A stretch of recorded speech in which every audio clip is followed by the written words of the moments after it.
Okay, so Kimberly and Trini.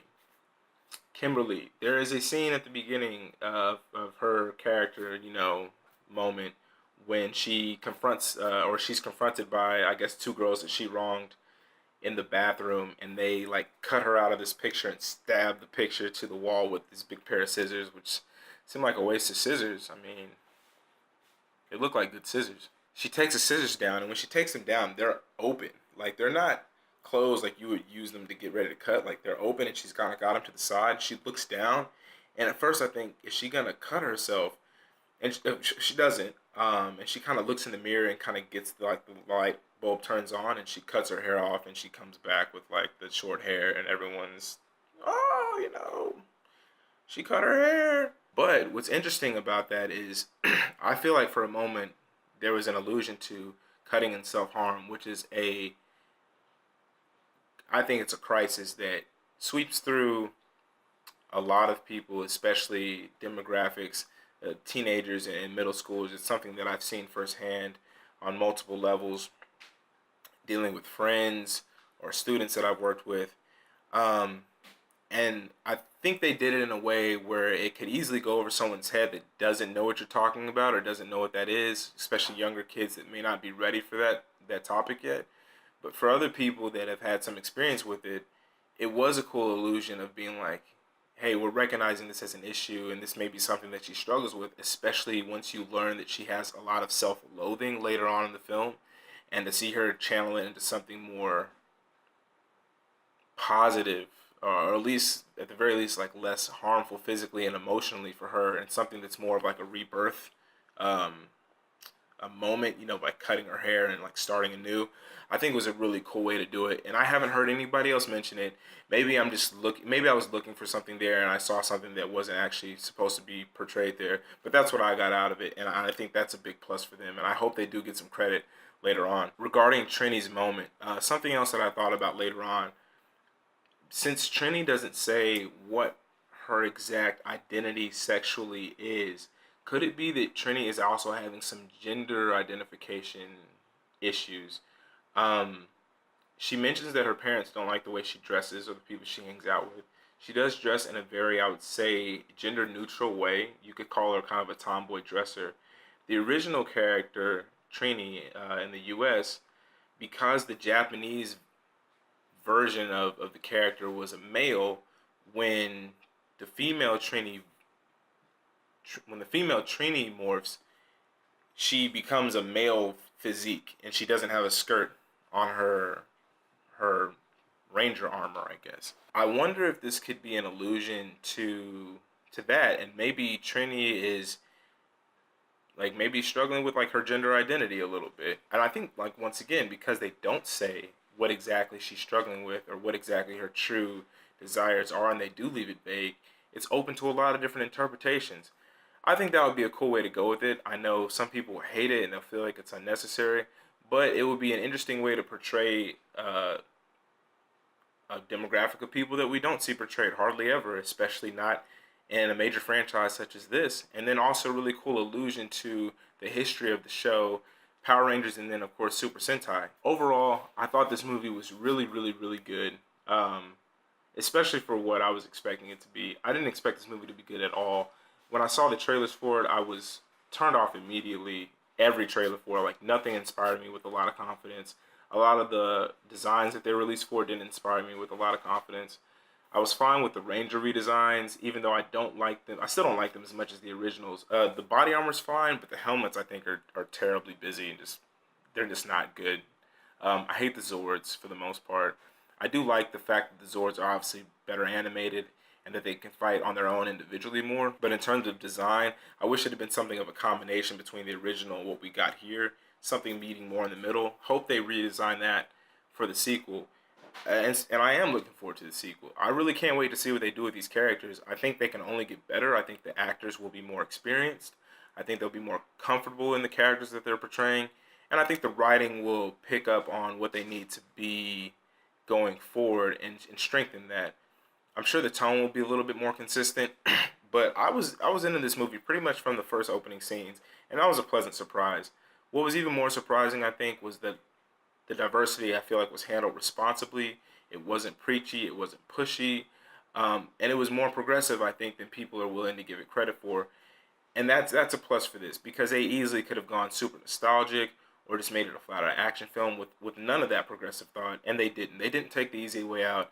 I have to give them a lot of credit for that, and I have to recommend Power Rangers to anybody that's willing to see it, not just as an entertaining movie, but as something of a model, hopefully, for what the future of Hollywood can be, portraying diverse characters in diverse situations, with a lot of tact and with a lot of fun. So it was great reviewing it and talking about it. Hopefully, I'll be able to get a panel to discuss it more. My brother and I saw it together. We may get together and talk about a couple things that we really liked. Until then, check it out and come back and watch some more. I'll leave information below about how you can contact me with ideas or movies that you may want me to talk about, TV shows, video games. I really love to have some viewer input on what I should talk about, or some other great shows or movies that I can enjoy and then maybe discuss here. All right. See you later. The forced romance. Colleen Wing, Danny Rand get together. It doesn't work for me. It's not convincing. It seems like it comes a little bit out of nowhere. I think it would have been a lot more interesting if he had kind of a childlike crush on her, being that he hasn't been around a lot of women. She seems way too cool and worldly for him. Later on, when they reveal that she's a part of the Hand, it kind of, I guess they're trying to do the thing where you don't know if she really felt something for him or if she needed to get close to him to kind of bring him into that group and then actually fell for him. I knew it was going to happen. Really, I didn't even need the reviews to mention it. You could tell that that's where they were going with it, and it still seemed like it came out of nowhere. I think it would have been a lot more interesting if they kind of drink, they have sex. She doesn't really see it as a lot more than that, and he kind of has a crush, especially considering that I guess it's supposed to be his first time. This was like Anakin Padme levels of no romantic chemistry. It didn't buy it. Didn't buy it at all. Cringeworthy in a lot of places. The lines were bad. The acting wasn't any better. And it wasn't necessary. It was not necessary to the story to have these two get together. Like, female and male characters can care about each other and want to protect each other without falling in love in a matter of weeks. That's the other thing. You're not really sure how long this takes place. It feels like it takes place probably over the course of a couple of months tops. Wasn't buying it. Didn't like it. Didn't think it was done well, and I felt like it was unnecessary. And that's a lot of times the worst thing in a story is not if you try something and it doesn't quite come off. Sometimes it's like this was unnecessary. It wasn't needed, and you'd like to see Marvel and Netflix do a little bit better because they've been more progressive in other areas. Like, you can have two badasses fighting, male and female, and they enjoy each other and they even like each other without having to do like the whole sappy, like, I love you, I really care about you thing. They did the whole like slow-mo Tai Chi kind of going through their forms, katas or whatever. It was not good. I hope that they don't have anything long lasting. I know that that's not comics accurate. From what I know, I actually just saw in a video, I think earlier today, that Danny actually has something with Misty Knight. That would be actually cool to see, I guess. But even then, she's way too good for Danny. She's way too cool for Danny, way too slick. I think I would actually buy that less than Colleen. As far as I know, they don't have a relationship with the comics. They could have completely bypassed that. I don't think it was necessary. I don't think it was necessary to Danny's character or Colleen's or the show story as a whole. I wasn't sure how much of Wade's issues was just purely from the drugs, stress, or the abuse of his father, or a mental health. And that's another met for me. I feel like Iron Fist was making an effort to address mental health. And I don't know if they did it well or not, because I don't know what they were trying to say. I don't know what their commentary on it was. Was it like an underscoring theme of the show, mental health? You know, Danny spends a significant portion of his time reintegrating back into New York in the psych ward. Wade goes there as well. So there's something that I think Marvel has done in the past with their Netflix shows. Daredevil, you know, they focus on people with disabilities in the sense that he's a hero with blindness. Cage, they focus on race and how family abuse can kind of shape people, with how Cottonmouth was kind of forced into a life of crime. He loved music, but his family was criminals, and they kind of pushed him into that violent lifestyle. And then, of course, Luke Cage with his brother, how the dynamics of that formed a relationship of hate and misunderstanding between Diamondback and Luke Cage. Jessica Jones focused on sexual assault and sexual abuse, and control as well. Having somebody be in control of your thoughts and your actions, and how much control you give people, and what it's like when someone can kind of take that control away, and you don't feel like you have autonomy of your thoughts and your actions. I don't know if Iron Fist was supposed to be mental health and the struggles of it. Danny definitely had some issues. I think they were probably trying to go for PTSD, but maybe also the abuses that he suffered at Kung Lao during his training. I think Claire kind of alludes to it as abuse, and Danny just kind of brushes it off, but they don't go anywhere with it. You don't necessarily see how it shaped his character. They kind of talk about his mind being warped, but I didn't feel like they went enough into it where it became a viable option for why he felt the way he did, because you know that the hand is bad. Wade, like I said, I don't know if all his problems are drug related, stress related, just issues with his dad, or if some of it was biological, because he's such a dick to Danny so young, but you only really see that first scene and then they never touch on it again. I think they had a chance in the show to show some more sympathy to homeless people with mental health issues. It's just a major issue in our country. So many people that are homeless have mental health issues, and so many people that have mental health issues that go untreated and don't have the support they need end up homeless, or worse, like in prison. They had a chance to address that with Danny befriending the homeless man at first, and they didn't. They actually kind of played it for laughs, and I felt like it was a little bit tasteless. I didn't think it was super offensive, but it was a missed opportunity in that regard. And then, to me, they showed health officials as evil at worst, incompetent at best, a little unsympathetic, and then manipulative of their patients, but also easily manipulated by the people in control that were running the mental health institution. And also super quick to diagnose. Like, every time that doctor diagnosed somebody, he gave them 2 or 3 diagnoses at once after spending a short amount of time with them when they were under drug influence. The other thing is, this may be just due to my own stupidity, but I wasn't sure if they were actually trying to help or actively diagnose these people, or if they were just paid to just give these diagnoses out, because there were other patients that had been there for years that didn't seem to be getting the help that they needed, and basically warned Danny, you're screwed once you're here. Is that a commentary on the way that we treat mental health? I kind of understand if you have the doctor himself be a little shady, but the scene with the nurse, I can't remember her name because she gave like her name. She kind of seems so cold, and I understand that when you're in that industry, you have to have a certain level of detachment because it's so hard to bring that stuff home with you, and addicts will do and say whatever to get their fix. But they didn't do a good job of making her seem like she was a professional that was trying to do her job. They just kind of made her seem like she was being a complete bitch to this guy. And once again, it just wasn't well done. Like, I don't know what they were going for. And that's a problem. Make your commentary. And if I disagree with it, I disagree with it. But at least I know what you were shooting at.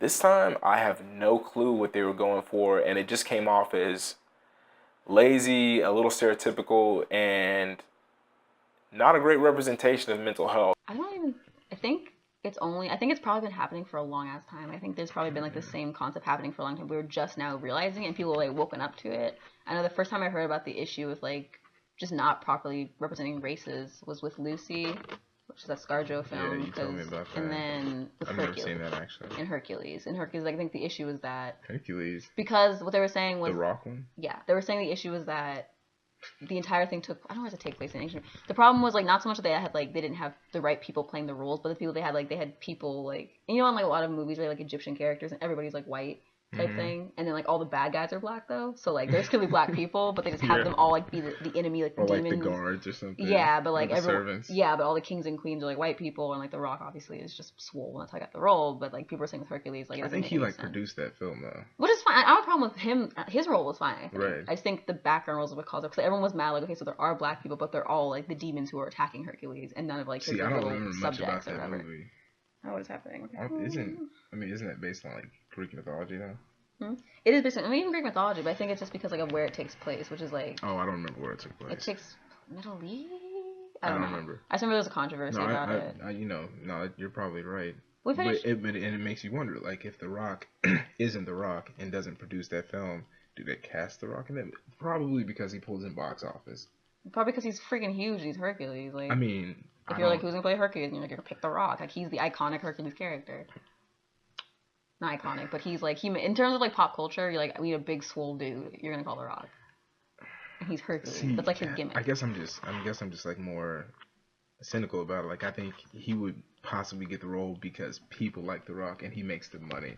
If he's like an average box office draw, white blonde dude. What's the dude from Twilight that they tried to cast for like every superhero role for a while after that movie was big? Like, he was like one of the vampires, but he was like real big. Oh, he plays Emmett. Edward's brother. I don't know their names, but he's really like the swole vampire. Yeah, he's like the Okay. Like, I feel like he had a Hercules movie that came out around the same time, and he's terrible.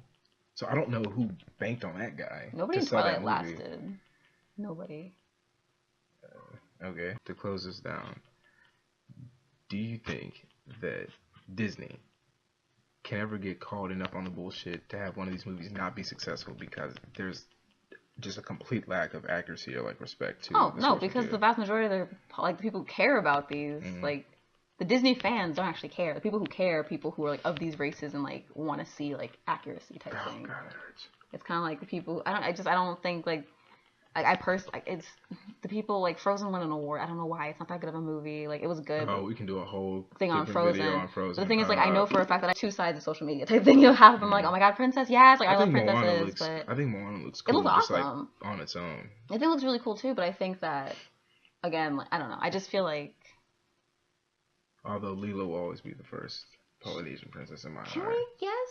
Have you watched that movie recently? Lilo and Stitch? It's I better actually as an watch adult. it about every 6 months, to be completely honest. Okay. David is a real Disney prince, though, because he was, like, the most solid. Oh, Nani's bad. Huh? No, I think David was, like, she's cool, too, but, like, I think that David was literally the most solid Disney boyfriend / not prince, but, like, known to man. Like, he actually, like, he was a really awesome guy. Yeah. He was, like, actually there and present. Helped his girlfriend like, who had a kid to take care of. Yeah, like, thinks about David and he set the stage on fire. And a black social worker? Wow. Like, go, Bubble! Like, if Lilo and Stitch came out now, it would be a totally different, like, marketing campaign for it.